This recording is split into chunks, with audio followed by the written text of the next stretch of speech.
News చూస్తున్నాం. Corona మహమ్మారి రానే వచ్చేసింది, ప్రాణాలు తీస్తూనే ఉంది. తాజాగా భారత్లో ఈరోజు తొలి మరణం సంభవించింది. కరోనాతో 2 వ్యక్తులు మృతి చెందని తెలుస్తోంది. మహారాష్ట్రలోని తానేలో 21 ఏళ్ల యువకుడు కరోనా బారిన పడిపోయి మరణించాడు. మరోవైపు బెంగళూరులో కూడా మరో వ్యక్తి కరోనాతో మరణించాడు తెలుస్తోంది. దేశవ్యాప్తంగా 250కి పైగా యాక్టివ్ కేసులు నమోదయ్యాయి. ఏపీలో 3కి, తెలంగాణలో 1కి ఇప్పటికే కరోనా సోకింది. మహారాష్ట్ర, కర్ణాటక, కేరళ, తమిళనాడులో కరోనా డేంజర్ బెల్స్ మోగిస్తోంది. సో దయచేసి ఐ రిక్వెస్ట్ ఎవ్రీవన్, పదే ఆర్టీవీ మిమ్మల్ని ఒక రిక్వెస్ట్ చేస్తోంది, తగు జాగ్రత్తలు తీసుకోండి. మరోసారి గతంలో మాదిరిగా మనకు మళ్ళీ ఆ లాక్డౌన్ ని మనం చూడకూడదు అనుకుంటే, లాక్డౌన్ లో మరోసారి మనం ఉక్కిరి విక్కిరి అవ్వకూడదు అనుకుంటే మాస్క్ తప్పనిసరి చేయండి. క్రౌడ్ ప్లేసెస్ లో, రద్దీగా ఉండేటువంటి ప్రాంతాల్లో దయచేసి మీరు మాస్క్ ధరించండి. క్లోజ్డ్ రూమ్స్ లో ఉండే సమయంలో మాస్కులు ధరించండి. శానిటైజ్ చేసుకోండి. ఇమ్యూనిటీ పవర్ తక్కువగా ఉన్నటువంటి ఆ వ్యక్తుల దగ్గర నుంచి కొంచెం దూరంగా ఉండండి. అంటే ముసలి వాళ్ళ దగ్గర నుంచి, చిన్నపిల్లల నుంచి దూరంగా ఉండండి. తగు జాగ్రత్తలు తీసుకోకపోతే గుర్తుపెట్టుకోండి, నేను చెప్పేటువంటి ఈ వార్త మిమ్మల్ని కొంత భయభ్రాంతకు గురి చేయొచ్చు. ఎందుకంటే కరోనా అని పేరు చెప్తే చాలు అందరు అల్లాడిపోతూ ఉంటారు. సో అటువంటి విషయం పైన మీరు కొంత భయభ్రాంతకు గురవచ్చు. కానీ నేను చెప్పేది వాస్తవం. మీరు దయచేసి తగు జాగ్రత్తలు ముందస్తుగా తీసుకోకపోతే చాలా ప్రమాదాన పడే అవకాశం ఉంటుంది. అందరం కలిసికట్టుగా మనందరి బాధ్యతగా తీసుకొని దీన్ని మనం డెఫినెట్గా నిర్వర్తించాల్సిందే. సో ఇప్పటికే దేశవ్యాప్తంగా 2 మరణాలు సంభవించాయి. ఒకటి మహారాష్ట్ర తానేలో 21 ఏళ్ల యువకుడికి ఈ కరోనా సోకి మరణించినట్టు తెలుస్తోంది. ఆ తర్వాత బెంగళూరులో కూడా మరో వ్యక్తి కరోనా బారిన పడిపోయి తీవ్రంగా అనారోగ్య బారిన పడిపోయి పూర్తిగా ఆరోగ్యం క్షీణించి మరణించినట్టు తెలుస్తోంది. ఇక తాజాగా తెలుగు రాష్ట్రాల్లో మొత్తం మీద ఇప్పటికీ 3 కేసులు నమోదయ్యాయి. తెలుగు రాష్ట్రాల్లో 4 కేసులు. బిగ్ అలర్ట్ గా ఉండండి. ఎక్కడో సింగపూర్లో అయితే రోజుకి కొన్ని వేల కేసులు నమోదవుతున్నాయి. సింగపూర్ లాంటి దేశాల్లో, హాంకాంగ్ లాంటి దేశాల్లో పెద్ద ఎత్తున కేసులు నమోదవుతున్నాయి. రోజుకి కొన్ని వేల సంఖ్యలో కేసులు నమోదవుతున్నాయి. ఇప్పటికే ఏపీలో 3కి, తెలంగాణలో 1కి ఆల్రెడీ కన్ఫర్మ్ అయింది. తెలంగాణలోని హైదరాబాద్ కూకట్పల్లిలోని ఒక డాక్టర్కి ఈ కరోనా వ్యాధి సోకినట్టు తెలుస్తోంది. సో ఎక్కడి నుంచో వచ్చింది, మన దేశాలని వణికించేసింది. ప్రపంచ దేశాలు మొత్తం కకావికలమయ్యాయి, అస్తవ్యస్తంగా మారిపోయింది. ఆర్థిక సంక్షోభం వచ్చింది, అనారోగ్యం పెరిగిపోయింది. ప్రజలందరూ కూడా తీరని ఇక్కట్లు ఎదుర్కొన్నారు. తల్లి, కొడుకు, అన్న, అక్క, చెల్లి ఎటువంటి సంబంధాలు లేవు. ఎటువంటి సత్సంబంధాలు లేకుండా అందరూ ఇప్పుడు మనం రోడ్డు పైన జంతువులు మరణిస్తే ఏ రకంగా అయితే ట్రాక్టర్లో పడేసి చాలా దారుణంగా వాటి అంత్యక్రియలు చేశామో అటువంటి సిచ్యువేషన్ కల్లారా ఒక జర్నలిస్ట్గా నేను కరోనా సందర్భంలో నిజంగా చెప్తున్నాను, కన్నీళ్లు పెట్టుకున్నా. ఎక్కడికి వెళ్ళినా కన్నీళ్లే. ఎందుకంటే చాలా దారుణాలు. తండ్రి చనిపోతే కనీసం కొడుకు వెళ్ళలేని పరిస్థితి, కొడుకు చనిపోతే కనీసం తండ్రి వెళ్ళలేని పరిస్థితి. తల్లిదండ్రులకి కరోనా సోకిందంటే ఒక రూమ్లో పెట్టి నిర్బంధించి అది తగ్గేంత వరకు ఎవరు కలవని పరిస్థితి. చిన్న పిల్లలకి, ఆ పసిగుడ్డు పిల్లలకి, పాలు తాగే పిల్లలకి తల్లికి కరోనా వచ్చిందంటే తల్లికి, ఆ కుమారుడికి వేరు చేసేసి కొడుకుని వేరే దగ్గర నుంచి పెట్టి చాకడం, ఆయనకి డబ్బా పాలు అందించడం, ఇటువంటి దుర్మార్గమైన పరిస్థితి. అటువంటి పరిస్థితి మళ్ళీ మనకు రావద్దు.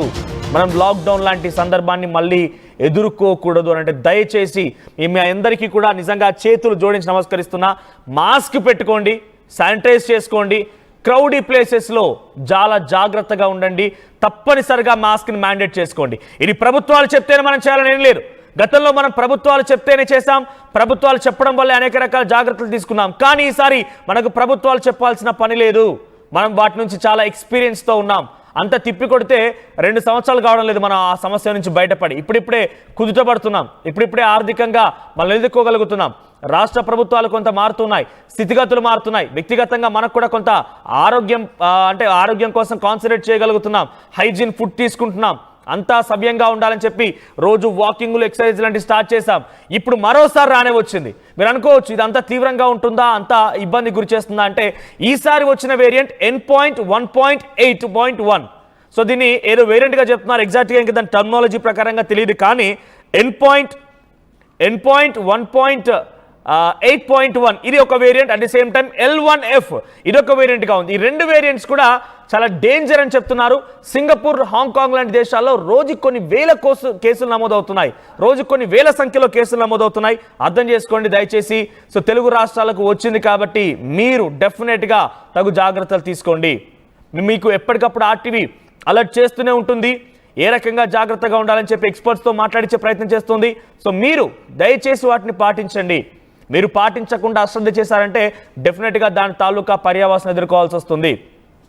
కరోనా అంటే దేశ విదేశాలు, ఏకంగా అమెరికా ప్రస్తుత అధ్యక్షుడు డొనాల్డ్ ట్రంప్ ఆయన మాజీ అధ్యక్షుడిగా ఉన్నప్పుడు గత కరోనా సందర్భంలో ఆయనకే సోకింది. అంతకంటే గొప్ప వాళ్ళేం కాదు కదా మనం. మన మాజీ ముఖ్యమంత్రి కేసీఆర్ లాంటి వాళ్ళకి కరోనా వ్యాధి వచ్చింది, వాళ్ళందరికీ అఫీషియల్గా పాజిటివ్ వచ్చినట్టుగా నిర్ధారణ అయింది. సో వీళ్ళంతకంటే గొప్ప వాళ్ళం అయితే కాదు కదా.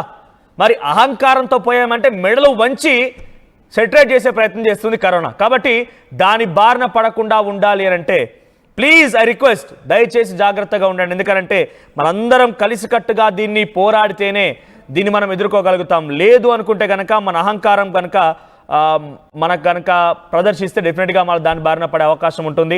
సో ఒక వ్యక్తి కామెంట్ చేశాడు, చైనా వారు ఏమైనా ప్లాన్ చేశారని డౌట్ అంటున్నారు. అఫ్కోర్స్ గతంలో కూడా ఒక బయో వార్కి తెరలేపారు, ఒక చర్చలు జరిగాయి. ఇప్పుడు చైనా వాళ్ళు పంపించారా ఇంకెవరు పంపించారని మనం ఇంకా నిర్ధారించలేం, ప్రభుత్వాలు ఇంకా చెప్పలేం. ఎందుకంటే ఆల్రెడీ ఒకసారి ఎంట్రీ ఇచ్చేసింది కాబట్టి. సో ఇక్కడ ఎంఎస్ఆర్ కింగ్డమ్ అనే కామెంట్ చేశారు. ఎస్, నిజంగా అయితే కావచ్చేమో, కానీ ఐ రిక్వెస్ట్, మిమ్మల్ని కూడా రిక్వెస్ట్ చేస్తున్నాను. సో దయచేసి జాగ్రత్తలు పాటించండి. లాక్డౌన్ మళ్ళీ రాకూడదు. మళ్ళీ మన వాళ్ళు మన పక్కనే ఉండి మనతో పాటు తిరిగే వాళ్ళు, మనతో మాట్లాడే వాళ్ళు, మన పక్కనే కూర్చునే వాళ్ళు, మన ఇంట్లో వాళ్ళు మళ్ళీ అటువంటి దుర్మార్గమైన పరిస్థితికి తలెత్తి వారు డేంజరస్కి వెళ్ళిపోయి వారు, నేను ఇక్కడ మాట అనకూడదు బట్ నేను మాట్లాడాల్సి వస్తుంది, వారి మరణం మనం చూడకూడదు, వారు ఇబ్బంది పడకూడదు, మనకు ఏమీ అవ్వకూడదు అంటే ఈ రోజు నుంచే స్టార్ట్ చేయండి. దయచేసి మాస్క్ ధరించడం.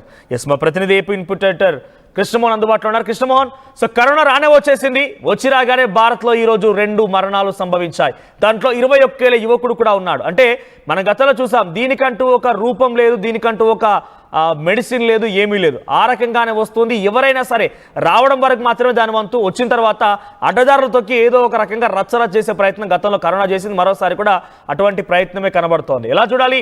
సో ఈ మరణాల తర్వాత ప్రభుత్వాలు ఏ రకంగా అలర్ట్ అయ్యే అవకాశం ఉంది? మూడో phase, third phase corona Bharat లో కూడా ఎంటర్ అయింది అనేది ఒక పెద్ద కలకలం పేరుతున్న పరిస్థితి. చాలా అప్రమత్తంగా ఉండాల్సిన పరిస్థితి. ఫస్ట్ ఫేజ్ కరోనా ఏ విధంగా ఇబ్బందులు పడిందో దానికి మించి సెకండ్ ఫేజ్ లో చాలా వరకు ప్రాణాలు మొత్తం భారతదేశంలో కావచ్చు, 2 తెలుగు రాష్ట్రాల్లో కావచ్చు పెద్ద ఎత్తున మృతుల సంఖ్య జరిగిన పరిస్థితిని మనం మర్చిపోకూడదు. అయితే ఇప్పుడు భారతదేశంలో తొలి మరణం కావచ్చు, లేకపోతే 2 మరణాలు నమోదైనట్టుగా లెక్కలు అంచనాలు వస్తున్నాయి. మహారాష్ట్రలోని థానేలో 21 ఏళ్ల యువకుడు కరోనాతో మృతి చెందాడు. బెంగళూరులో కూడా మరో వ్యక్తి కరోనాతో మృతి చెందారు. దేశవ్యాప్తంగా ఇప్పటికే 250 మందికి పైగా కరోనా వచ్చింది అనేది కొంత అంచనా వేస్తుంది. ఏపీలో 3, తెలంగాణలో 1 కరోనా అని చెప్తున్నారు. అలాగే మహారాష్ట్ర, కర్ణాటక, కేరళ, తమిళనాడులో కూడా కరోనా డేంజర్ బెల్స్ మోగుతున్నాయి. పర్టికులర్ గా అయితే ఆంధ్రప్రదేశ్ లో